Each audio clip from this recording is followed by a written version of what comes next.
हज़रत शेख अब्दुल कादिर जिलानी रहमतुल्लाह अलैहि ने फरमाया, तुझ जैसे हजारों को दुनिया ने मोटा ताज़ा किया है और फिर निगल गई।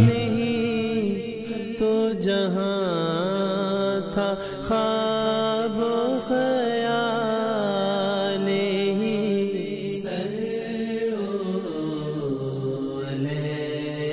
हज़रत शेख अब्दुल कादिर जिलानी रहमतुल्लाह ताला अलैहि ने फरमाया, मौत को याद रखना नफ्स की तमाम बीमारियों की दवा है।